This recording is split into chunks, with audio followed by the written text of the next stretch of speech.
1785 dari seorang Raden Ayu Mangkorowati, istri dari Raden Mas Surojo bin Raden Mas Sujono bin Sri Sultan Hamengkubuwono pertama. Ini nasab utama karena nanti Raden Mas Sundoro bin Raden Mas Surojo bin Raden Mas Sundoro bin Sri Sultan Hamengkubuwono pertama. Karena Raden Mas Sundoro itu naik tahta menjadi Hamengkubuwono II, Raden Mas Surojo menjadi Hamengkubuwono III. Jadi Pangeran Diponegoro ini putra Sri Sultan Hamengkubuwono III, tapi sebelum ayahnya naik tahta. Dan putra dari seorang istri yang tidak diangkat menjadi permaisuri. Maka status ibunda Pangeran Diponegoro hanya dianggap sebagai garwo selir. Jadi ya, Raden Ayu Mangkorowati melahirkan Pangeran Diponegoro. Yang luar biasa, begitu Pangeran Diponegoro lahir, itu beliau langsung ditimang oleh kakek buyutnya, namanya Sri Sultan Hamengkubuwono I. Apa yang dikatakan Sri Sultan Hamengkubuwono pertama begitu menimang bayi Diponegoro itu? Beliau mengatakan, "Mbok Ratu mrene, istriku kesini." Istrinya namanya Ratu Ageng mendekat, dikatakan oleh Sri Sultan Hamengkubuwono pertama, "Mbok Ratu, rawat anak ini baik-baik karena aku punya firasat, anak ini akan memberi kerugian kepada Belanda berlipat kali daripada yang pernah aku lakukan." Sri Sultan Hamengkubuwono pertama ini berjihad dari tahun 1746 sampai 1755. Berjihad apa? Melawan VOC. Sampai VOC nyaris bangkrut, kebingungan. Di tahun 1754 VOC bertemu dengan seorang bernama Syarif Besar Syekh Ibrahim. Di dalam babat Giyanti atau babat Palihandari disebutkan bahwa Syarif Besar Syekh Ibrahim ini membawa mandat dari Sultan Mustafa Rumi, Sultan Mustafa dari Turki Utsmani, untuk apa? Mendamaikan VOC dengan waktu itu belum menjadi sultan, namanya masih Pangeran Mangkubumi. Ini ada di bukunya Raffles yang sedang terbit terjemahannya dalam bulan-bulan ini, tentang Pangeran Sabernyowo, tentang The Soul Catcher, tentang Pangeran Mangkunegoro pertama. Di situ mengisahkan Syarif Besar Syekh Ibrahim ini dulu Raffles, Profesor Merle Calvin Raffles dari Austrian National University, pendiam, baru saja meninggal tahun lalu. Itu beliau mengira ini dibabat itu bikin-bikin palsu. Ternyata begitu beliau meneliti arsip kedutaan Belanda dan arsip kedutaan Prancis di Istanbul, nama ini eksis. Syarif Besar Syekh Ibrahim memang orang yang dekat dengan Sultan Turki Utsmani pada zamannya, dan dia mendarat di Jawa tahun 1753. Di tahun 1754 dia bertemu Pangeran Mangkubumi untuk merundingkan perdamaian antara VOC dengan Pangeran Mangkubumi. Sehingga apa yang terjadi kemudian? Pangeran Mangkubumi menerima perdamaian dengan imbalan beliau angkat menjadi raja untuk separuh wilayah Mataram dengan gelar Sultan yang diakui resmi oleh Turki Utsmani menurut Syarif Besar Syekh Ibrahim. Jadi beberapa hari ini ada rame-rame tentang apa iya ada hubungan antara Turki Utsmani dengan Jawa. Profesor Raffles dalam tahun lalu menerbitkan tulisan ini, dan sebagian tulisan ini bisa dibaca di historia.id dengan judul Misteri Seorang Turki dalam Perang Saudara di Jawa abad ke-18. Ini tentang Syarif Besar Syekh Ibrahim yang kemudian mendamaikan Pangeran Mangkubumi dengan VOC, yang kemudian menghasilkan perjanjian di desa Janti Harjo ya kalau di sini ya. Nah kemudian karena Belanda itu kalau nulis huruf J pakai G, maka kemudian menjadi perjanjian Giyanti karena salah tulis atau kita salah baca aja gitu ya. Karena harusnya Janti menjadi Giyanti. Itulah hasil dari diplomasi seorang Utsmani bernama Syarif Besar Syekh Ibrahim, yang kemudian Mangkubumi mendapatkan separuh kerajaan Mataram yang waktu itu wilayahnya masih membentang dari Banyumas sampai ke Pasuruan. Itu dibagi dua, separuh untuk Kesunanan Surakarta, keponakan beliau Pakubuwono III, separuh untuk Kesultanan Yogyakarta, beliau sebagai raja dan berkedudukan di Yogyakarta. Yang aneh memang wilayahnya Hamengkubuwono I ini, meskipun Jogja itu ada di sebelah barat, itu banyak di Jawa Timur. Sementara wilayahnya Pakubuwono III, meskipun di Solo lebih ke timur dibandingkan Jogja, itu banyak di Jawa Tengah. Maka kalau Jawa Timur ada daerah disebut Mataraman, itu dulu adalah wilayah yang menjadi bagian dari Kesultanan Yogyakarta. Jadi ada Mataraman itu ada Pacitan, kemudian ada Ngawi, Madiun, Magetan, Ponorogo, itu sampai ke timur itu disebut daerah sebagai Mataraman. Itu adalah daerah bagian dari Kesultanan Yogyakarta pada saat itu. Jadi ini hasil perjanjian Gian. Nah, eyangnya Pangeran Diponegoro ini, Pangeran Mangkubumi alias Sri Sultan Hamengkubuwono I, begitu lahir anak ini sudah mengatakan, aku punya firasat, ini anak besok akan memberi kerusakan kepada Belanda lebih besar daripada yang saya lakukan. Padahal yang beliau lakukan besar sekali, sampai Gubernur Jenderal Van Imhoff terkepung di Benteng Ungaran, mati terkepung.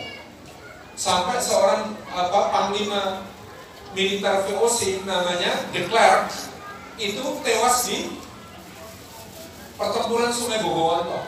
Yang membunuh namanya prajurit pakai topeng namanya Prawiro ngakunya. Tapi hampir semua prajurit nanti akan bersaksi ya Prawiro itu Pangeran Mangkubumi sendiri. Dari mana tahu? Karena megang tombaknya khas. Pangeran Mangkubumi itu kalau megang tombak bukan gagangnya, yang dipegang mata tombaknya. Jadi dia ngakunya, aku Prawiro, mana yang namanya Deklar? Nah itu orang sudah menduga, ngakunya Prawiro aja keli tombak menungguin. Ngakui Pak Bos, Pak Bos nyamar gitu. Ya itu Pangeran Mangkubumi sendiri menurut riwayat, karena cara megang tombaknya khas. Di Babat diputus dia memegang tombak di bagian matanya. Nah ketika kemudian berhadapan dengan Deklar kan naik kuda, bawa senapan sama pedang. Prawiro ini menggunakan jurus khas Mataram.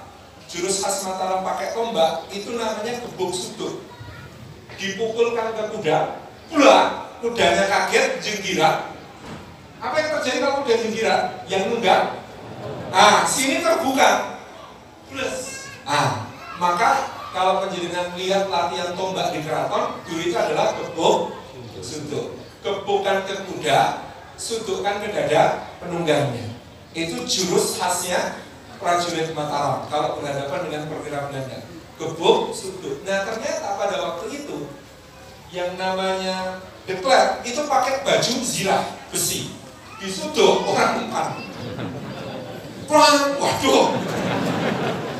Maka kemudian diceritakan Prawiro kembali memegang tombak ini pakai gagang, bukan gagangnya, pakai mata tombaknya, kemudian ditancapkan ke arah sungai, kemudian badannya naik, ya orang kayak lompat galah itu ya, plek naik ke atas kudanya de Klerk. Jadi adep-adepan di atas kuda.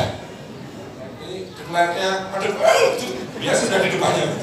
Nah karena pegangnya tombak itu masih begini, matanya itu di sini, gitu ya, dipegang di sini, itu tancapkan di sini, terus gitu. Akhirnya itulah tewasnya de Klerk, panglima tertinggi VOC pada saat itu. Nah maka tombak ini nanti, ini juga bukti bahwa itu adalah Pangeran Mangkubumi sendiri. Sekarang masih menjadi pusaka Keraton Yogyakarta. Rumpil tombaknya, kenapa? Karena dipakai untuk nusuk sini, ini kena tulang gitu ya, atau waktu kena gazu zirah gitu. Ini masih menjadi pusaka Keraton Yogyakarta, namanya tombak Kanjeng Kiai Kler. Diberi nama sesuai nama korbannya. Jadi ini tombak Kanjeng Kiai Kler ini dipakai untuk membunuh de Klerk itu waktu itu. Jadi ini Pangeran Mangkubumi dalam perjuangannya seperti ini, dahsyatnya jihad beliau. Dan istrinya ini juga bukan wanita sembarangan. Ratu Ageng ini dari jalur bapaknya itu ada 2 nasab, ke Sunan Ampel, nasab utamanya itu melalui Ki Ageng Prampelan, kemudian juga ke Sultan Abdul Qahir pertama dari Bima. Dari beliau adalah cicitnya Sultan Bima. Dan Sultan Bima ini permaisurinya padahal orang Bugis Makassar, putri dari Gua Kalu. Jadi pada darah Ratu Ageng mengalir darah Bima, darah Arab, darah Madura, darah Ampel, dan darah Bugis dan Makassar. Ini adalah permaisurinya Pangeran Mangkubumi alias Sri Sultan Hamengkubuwono pertama. 9 tahun dampingi suaminya berperang, naik kuda kemana-mana. Maklum mungkin orang Bima gitu ya, naik kuda biasa. Sehingga kemudian Sri Sultan Hamengkubuwono II, nama kecilnya Raden Mas Sindoro itu lahirnya di lereng Gunung Sindoro. Ibunya lagi jihad melahirkan itu. Masya Allah. Jadi ibunya lagi jihad ketika melahirkan Sri Sultan Hamengkubuwono II itu di lereng Gunung Sindoro, makanya diberi nama Raden Mas Sindoro karena lahirnya di lereng Sindoro. Nah, wanita mujahidah ini dipeseni sama suaminya, nggak boleh lain, kamu yang rawat. Padahal itu Mbah Buyut. Jadi Mbah Buyut yang diamanani, yang meskipun Mbah Buyut dulu itu umurnya belum tua. Kenapa? Anaknya nikahnya muda-muda, jadi Mbah Buyut itu kamu sendiri yang harus merawat anak. Anak itu diberi nama Mustohar. Bendoro Raden Mas Mustohar. Kata Mustohar artinya yang memperjuangkan kesucian, gitu ya, yang mengusahakan kesucian, yang amreh suci, mencari kesucian. Itulah Mustohar. Nah, Mustohar ini dibesarkan oleh neneknya. Khawatir di keraton nanti manja, di keraton nanti terpengaruh hidup yang serba dilayani dan mewah, tarik bawa ke Tegalrejo, sebuah tempat yang ada di luar keraton. Di situ beliau mendirikan puri, namanya Puri Tegalrejo. Masih ada sekarang bangunan renovasinya, karena bangunan asli Puri Tegalrejo dihancurkan Belanda pada tahun 1825 ketika perang dimulai. Tapi yang sekarang disebut Puri Tegalrejo itu cuma halamannya. Dulunya Puri Tegalrejo itu meliputi kecamatan Tegalrejo semua ini, sampai ke utara, sampai ke Bener, sampai ke Kricak. Kalau tahu di Jogja itu luas sekali. Kenapa? Karena Diponegoro itu pada saat meninggalkan Puri Tegalrejo tahun 1825, beliau itu punya pelayan 300 orang, 70 orang khusus ngurusi kuda. Jadi beliau itu punya kuda banyak sekali, yang ngurusi kudanya saja 70. Pak Prabowo nggak ada apa-apanya. Kok saya ngurusi jalannya waktu itu pulau gitu ya, kayak apa gitu. Sebagai seorang pangeran, bayangkan wilayah Tegalrejo waktu itu menaungi 3.000 kepala keluarga. Kan dulu itu setiap istana pangeran itu membawahi kepala keluarga penggarap tanah. Nah, Puri Tegalrejo itu membawahi 3.000 kepala keluarga. Hasil sawah Tegalrejo itu setahun itu bisa memenuhi kebutuhan untuk seperlima wilayah Kesultanan Yogyakarta. Saking makmurnya. Maka Ratu Ageng itu ketika membesarkan Pangeran Diponegoro, saking royalnya kepada kaum santri, ngundang kiai, guru ngaji, pesantren-pesantren, diajak ke sini. Ada kiai yang mungkin di situ 3 bulan, ada yang 6 bulan, ada yang 1 tahun. Untuk apa? Ngajar agama di Tegalrejo. Maka Diponegoro itu pangeran, tetapi hidupnya di tengah orang yang ngaji terus di pesantren yang bukan pesantren, tapi dalam Puri Tegalrejo yang kemudian oleh Ratu Ageng disuasanakan seperti suasana pesantren. Karena hampir setiap hari ada guru-guru yang didatangkan ngaji di situ. Sama Ustaz Syihab, datangkan dari Mesir, datangkan dari Yaman, ya, datangkan dari Suriah. Masya Allah, beliau ini menapak jejak yang sama dengan Ratu Ageng ini, mendatangkan guru-guru dari berbagai wilayah. Saking dermawannya Ratu Ageng, rata-rata guru-guru yang di situ dianggap ngajarnya bagus berangkatkan haji. Oleh Ratu Ageng diberangkatkan pergi haji. Padahal yang namanya pergi haji zaman itu 2 tahun PP.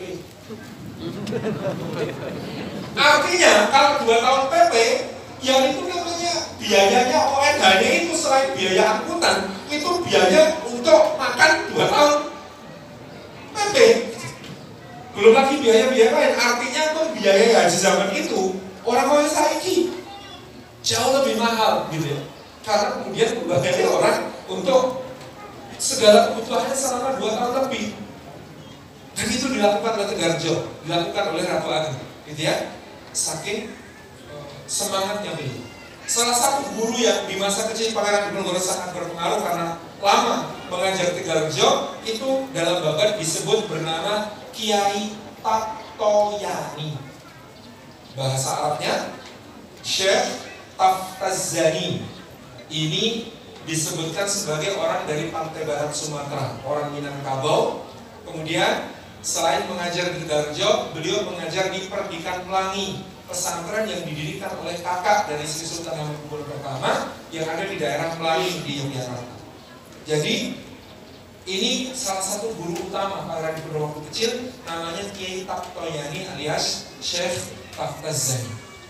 Jadi memang Diponegoro ini hidup di lingkungan orang ngaji, gitu ya, sejak masa kecil. Plus neneknya ngajari hidup yang keras. Dalam babat disebutkan neneknya Pangeran Diponegoro itu galak.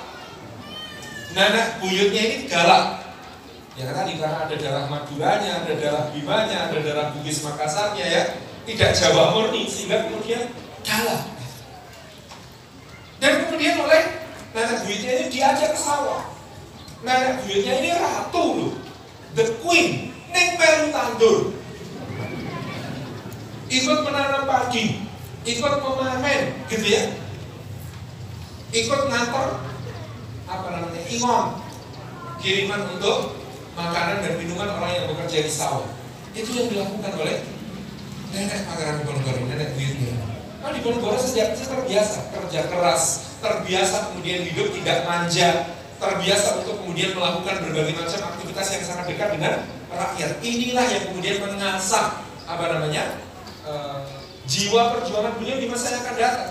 Orang di rekoso. Nah, coba lah beliau hidupnya di keraton. Gak mungkin mimpin jihad 5 tahun kayak begitu itu meninggalkan segala kemudahan yang beliau rasakan di Tegalrejo. Tapi sejak kecil itu terbiasa hidupnya prihatin, wali rekoso. Itu yang kemudian dididikan oleh nenek buyut. Maka punya anak pengen jadi orang besar, itu memang harus diajak wani rekoso. Nabi Ibrahim saja anak-anaknya diajak wani rekoso. Bana ini asal min dzurriyyati biwadin ghairi dzar'in. Ini saya tempatkan di lembah yang tidak ada tanamannya, itu kan diajak wani rekoso. Inda baitikal muharram, tapi di dekat rumahmu yang mulia. Artinya apa? Meskipun rekoso tetapi mudah beribadah. Sama dengan Diponegoro. Uripe digawe rekoso, tinggalnya bukan di keraton, diajak kerja di sawah, tetapi apa? Ngaji gampang, ngibadah gampang, banyak ulama, banyak santri yang tinggal di situ. Karena tujuannya Rabbana liyuqimus shalah, ya Allah supaya mereka mau menegakkan sholat. Faj'al afidatan minan nasi tahwi ilaihim. Sama dengan apa yang dikatakan Ibrahim ini, alaihi salam. Pangeran Diponegoro ini dicedake oleh neneknya ke masyarakat supaya banyak yang cinta. Faj'al afidatan minan nasi tahwi ilaihim, dijadikan untuk cinta kepada beliau. Warzuqhum minas samarat, dan memang yang namanya Tegalrejo itu makmur, gitu ya. Yang namanya buah pisang, yang namanya berbagai macam hasil bumi, rambutan, buku, kepel, beliau menyebutkan buah-buahan yang ditanam di Pulau Tegalrejo, itu ya, ada salak, ada macam-macam. Itu sepanjang tahun ada musim, berganti musim selalu ada buah-buahan. Jadi kalau saya melihat model pendidikannya Ratu Ageng Tegalrejo ini betul-betul ngeblak surah Al-Hajj tadi tentang doanya Nabi Ibrahim tentang keluarganya. Warzuqhum minas samarat la'allahum yashkurun. Mudah-mudahan jadi orang bersyukur. Ini disitulah Pangeran Diponegoro muda ini tumbuh. Ketika dikhitab, nama beliau diganti. Jadi orang Jawa dulu kalau ada peristiwa penting dalam hidup namanya diganti dari Mustohar menjadi Ontowiryo. Ketika menikah, pernikahan pertama beliau itu dengan Mas Tumenggung, Putri Mas Tumenggung Kertodirjo, Bupati kerjanya Keraton Yogyakarta untuk wilayah Padangan. Tahu Padangan? Padangan itu jalan ke arah Blora ya. Jalan ke arah Blora itu ada namanya daerah Padangan. Dulu itu sebuah kadipaten tersendiri. Dan dari situ itu adalah mertua pertamanya Pangeran Diponegoro itu di Padangan, di arah Blora itu. Ini yang kemudian menjadi mertua pertama beliau, dan nama beliau kemudian berubah menjadi Bendoro Pangeran Haryo Diponegoro di saat menikah. Nah, inilah kemudian Diponegoro ini mengambil istilahnya adalah tunggak semi, nama yang pernah dipakai oleh seorang pangeran juga di masa Amangkurat IV yang kemudian dibuang oleh Belanda ke Sri Lanka karena berjuang membela rakyat. Dari sini kita tahu beliau pilih nama nggak sembarangan. Beliau sudah punya model, oh dulu ada nenek moyang bangsa Mataram, namanya Diponegoro, itu menentang Belanda sampai dibuang ke Sri Lanka. Itu artinya sejak milih nama beliau sudah paham konsekuensi hidupnya akan seperti apa. Wong simbahku biasa jenenge Diponegoro dibuang ke Sri Lanka, Pak ya. Sri Lanka berarti nggak ada Sri ya kalau kata orang Bali Sri Lanka ya gitu. Itu artinya tidak ada Sri. Dibuang sampai Sri Lanka, bayangkan simbahnya yang namanya Diponegoro. Maka beliau sadar konsekuensinya apa memilih nama itu. Memang untuk berjuang. Pada tahun 1812 di masa bertahtanya kakek beliau, Sri Sultan Hamengkubuwono II. Sri Sultan Hamengkubuwono II ini mungkin karena tadi ya, lahirnya ketika berjuang, lahirnya di Gunung Sindoro, hidup prihatin ketika kecil, ketika naik tahta jadi sultan, nek karo londo, pendeleranmu. Ayahanda beliau Sri Sultan Hamengkubuwono I itu melawan londo dengan cara yang cerdas. Kalau Hamengkubuwono II orang peduli. Dan Dadeles datang ditentang sampai beliau diturunkan tahta secara paksa oleh Dadeles. Dadeles pergi naik tahta sendiri lagi. Ketika Raffles datang, beliau termakan hasutan. Ada seorang lain yang punya kepentingan, saya tidak enak untuk menyebut namanya di sini. Ini menyurati Hamengkubuwono II, mengompor-ngompori. Inggris itu nggak kayak Londo, Inggris itu cemen, lawan lagi. Beliau kebakar, siap melawan Inggris. Di tahun 1812 beliau menyiapkan angkatan perang. Pabrik meriamnya Hamengkubuwono II itu di mana? Di Gresik. Coba bayangkan, berarti Gresik dulu itu wilayahnya Kesultanan Yogyakarta. Itu Gresik, beliau bikin pabrik apa namanya? Meriamnya itu di Gresik. Kemudian beliau juga bikin pabrik mesiumnya itu di Kota Gede. Beliau bikin kemudian berbagai macam pangkalan untuk mempersiapkan kekuatan perangnya di berbagai wilayah. Nah, Raffles dilapori Habib II mau perang besar. Kalau Habib II sampai menaklukkan seluruh Jawa, kedudukan Inggris akan terancam. Maka Raffles memberi peringatan, kalau kesiapan militer Yogyakarta tidak dihentikan, kami tindak. Suratnya dibuang oleh Hamengkubuwono II ke dalam tempat sampah.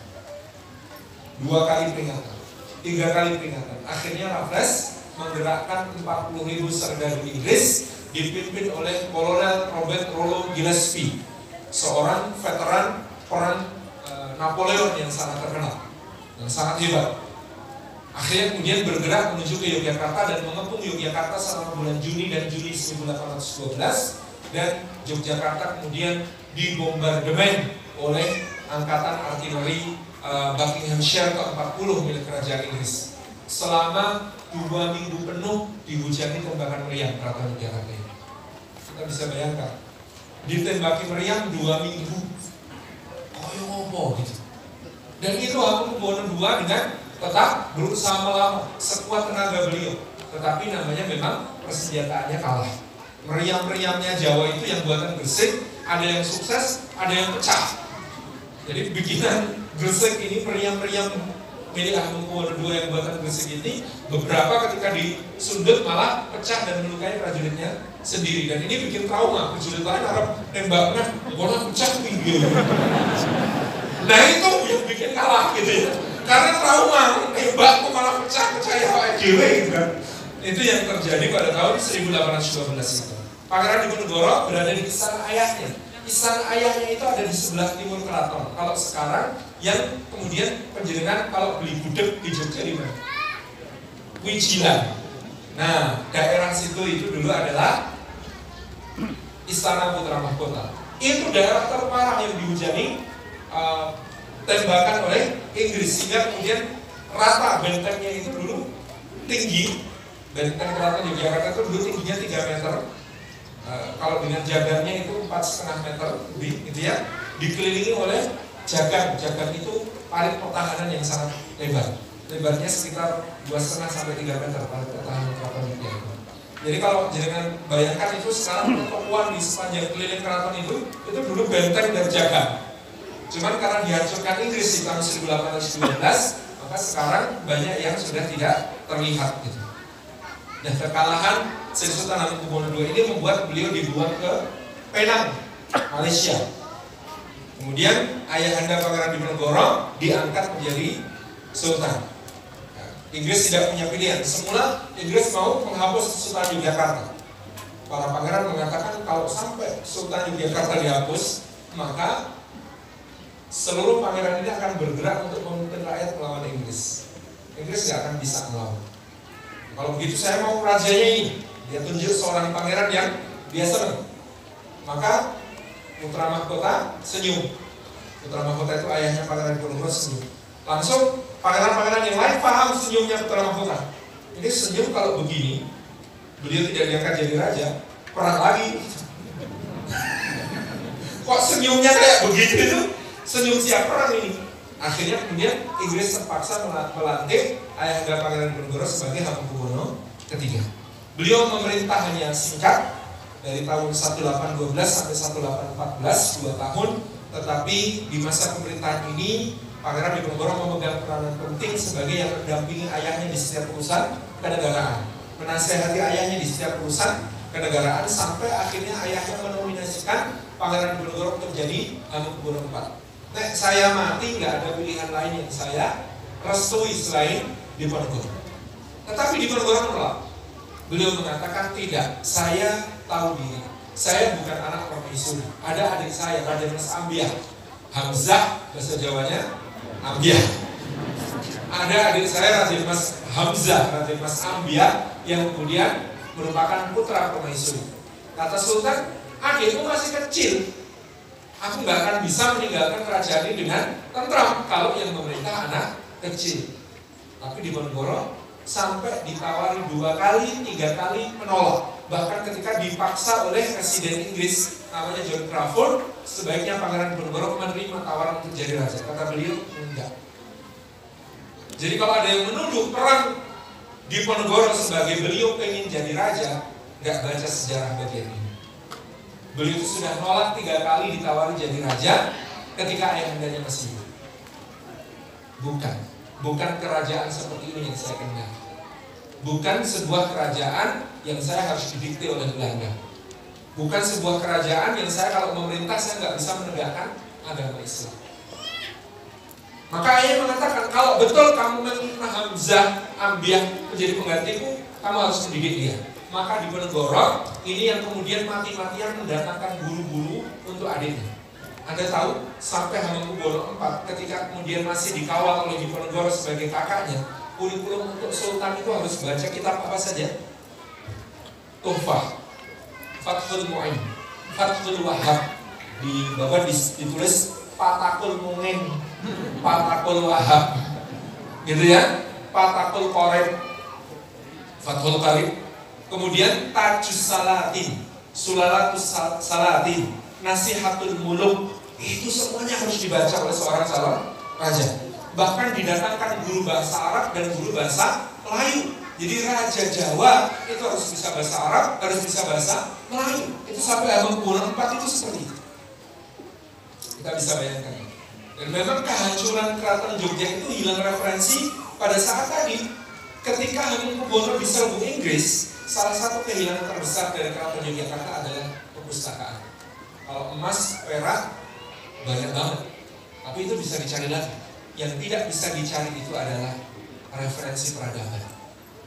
Seperti Baghdad ketika dihancurkan Mongol, perpustakaannya dihancurkan, buku-bukunya dibuang ke Sungai Tigris sampai menjadi hitam lalu bercampur merah karena darah rakyat yang disembelih. Maka tahun 1812 Raffles juga melakukan penjarahan di Keraton Yogyakarta, dan penjarahan yang paling bahaya, penjarahan yang paling menghancurkan adalah penjarahan buku. Sampai tahun kemarin baru 70 dari yang dikatakan oleh Pangeran Prabukusumo ada 7.000 naskah yang dirampas Belanda dan Inggris dari Keraton Yogyakarta, baru 70 yang kemudian dikembalikan dalam bentuk scan digital. Itu pun coba bayangkan, salah satu yang paling saya suka dari yang kemudian dikembalikan itu, ada sebuah buku tebalnya 3040 halaman. Judulnya apa? Serat Menak Amir Hamzah. Isinya apa? cerita kepahlawanan Sayyidina Hamzah bin Abdul Muthalib. Siapa pemilik buku itu? Ditulis di halaman persembahan. Buku ini ditulis atas perintah Ratu Ageng Tegalrejo. Nenek buyut yang mengasuh Pangeran Diponegoro itu ternyata punya buku kesayangan judulnya Serat Menak Amir Hamzah, atau yang menceritakan kepahlawanan Sayyidina Hamzah. Kita bayangkan, Mbah Buyut Putri ini tiap malam sebelum cicitnya tidur, Pangeran belum tidur, dibacakan buku ini. Makanya berani jadi mujahid, berani pimpin perang. Lah bacaannya waktu kecil Serat Menak Amir Hamzah, cerita tentang kepahlawanan Sayyidina Hamzah. Ya memang ini sudah cerita yang dikembangkan dari cerita asli. Karena kalau cerita asli disirahkan cerita Sayyidina Hamzah pendek. Nah ini kok bisa tua banget, ditambah-tambahin. Ditambah-tambahin dengan berbagai macam cerita pertarungan, peperangan, strategi. Karena di situ selain Sayyidina Hamzah, tokoh utamanya adalah Sayyid Umar Moyo, Umar Madi. Sayyidina Umar itu ada di situ. Cerita ini, gitu ya. Jadi ini adalah sebuah kitab yang luar biasa menceritakan kepahlawanan para mujahid, dan itu ternyata kurikulum yang dipakai neneknya Ratu Ageng Tegalrejo untuk mendidik Pangeran Diponegoro waktu kecil. Maka benar kata Sayyidina Sa'ad bin Abi Waqqas, dulu kami itu untuk mendidik anak kami dua, satu Quran, yang kedua Maghazi Rasulullah SAW. Kisah-kisah kepahlawanan Rasulullah SAW itu kurikulum yang tidak bisa dilepaskan dari Quran untuk mendidik generasi mujahid. Ini ya, Bapak yang hormati Allah. Jadi Pangeran Diponegoro sudah mendidik adiknya dengan luar biasa, tapi sayang adiknya ini beda sama beliau. Maklum, sejak kecil di keraton, hidupnya manja, penuh seneng-seneng. Maka ya susah mau dididik kayak Diponegoro yang Spartan, dididik kayak Diponegoro yang kemudian tekun membaca, tekun belajar, susah. Akhirnya dia naik tahta pada tahun 1814 menjadi sultan di usia 10 tahun. Jadi adiknya Pangeran Diponegoro itu jadi raja umur 10 tahun. Karena masih umur 10 tahun didampingi wali sultan. Wali sultannya adalah Pangeran Paku Alam waktu itu. Nah, setelah dewasa akhirnya naik jadi sultan, tapi kemudian beliau ini ternyata gandrung dengan gaya hidup Eropa. Makanya kalau lihat lukisannya Sri Sultan Hamengkubuwono IV di keraton, beliau itu dilukis memakai pakaian seragam militer Belanda, pakai topi ala Napoleon. Yang ini yang membuat Pangeran Diponegoro kecewa, dan beliau banyak mengundurkan diri dari keraton, melihat perkembangan keraton yang semakin memprihatinkan. Beliau banyak di Tegalrejo, keliling kemana-mana ke berbagai pesantren dengan nama Syekh Abdul Rahim, menyamar dengan nama santri Syekh Abdul Rahim ke berbagai pondok pesantren, ikut ngaji sekian bulan, pindah ke pesantren lain, ikut ngaji sekian bulan, pindah ke pesantren lain. Terus itu yang beliau lakukan, mengembara seperti itu. Ketika kemudian pemerintahan dipegang adiknya, yang kemudian semakin keraton ini tidak beres. Pada tahun 1820-an, adiknya ini mulai mendekat lagi kepada Pangeran Diponegoro, minta masukan-masukan. Pangeran Diponegoro dengan bahagia menyambut adiknya yang senang ini untuk kembali kepada Islam, kembali kepada kebaikan. Mulai diberi nasihat. Mendadak tahun 1822 pulang dari pesiar, Hamengkubuwono IV meninggal dunia. Umurnya 18 tahun.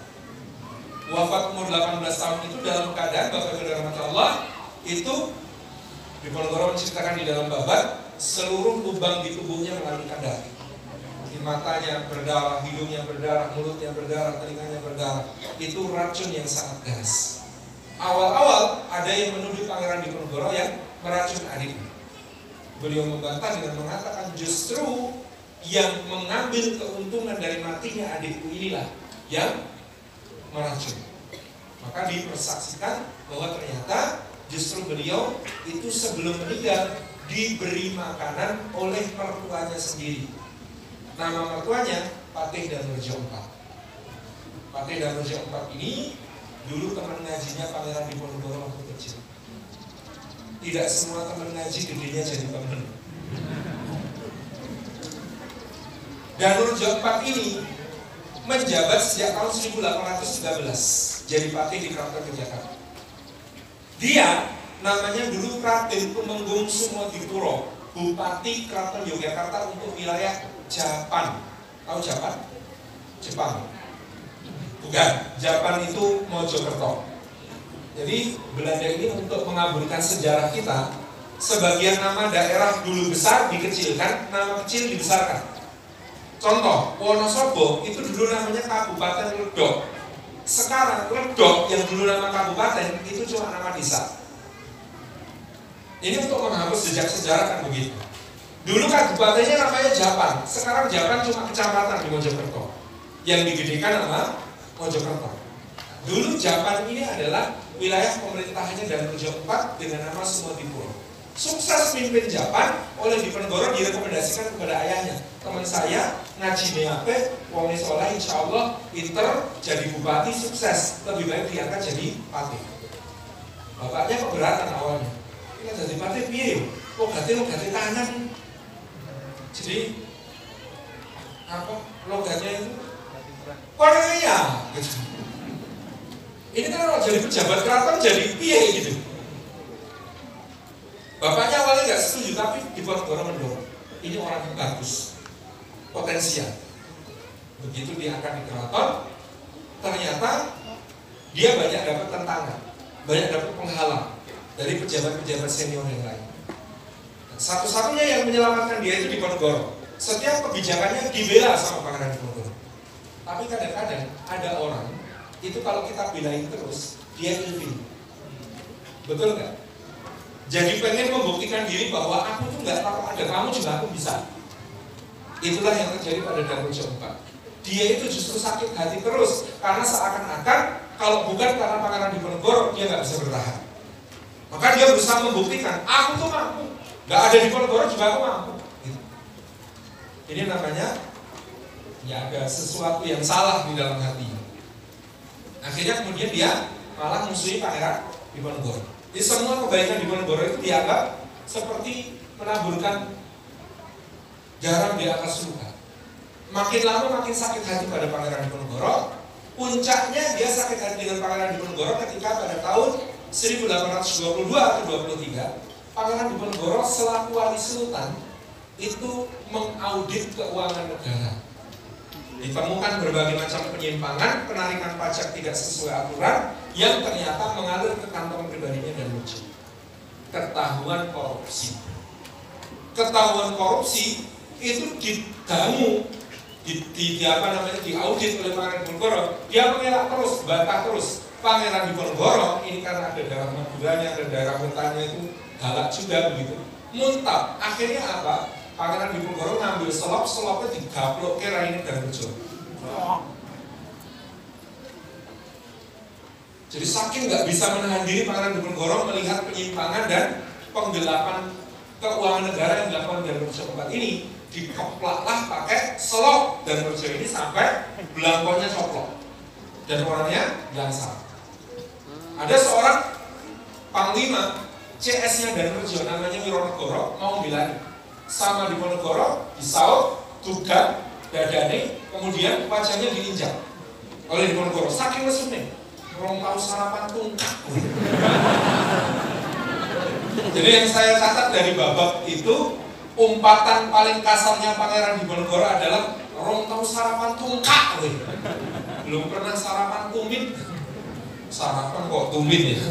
Kalau tumit sapi ya sok kaki sapi namanya. Ini tumitnya Pangeran Diponegoro. Blesekan ke mulutnya Wironegoro ini, saking marahnya beliau.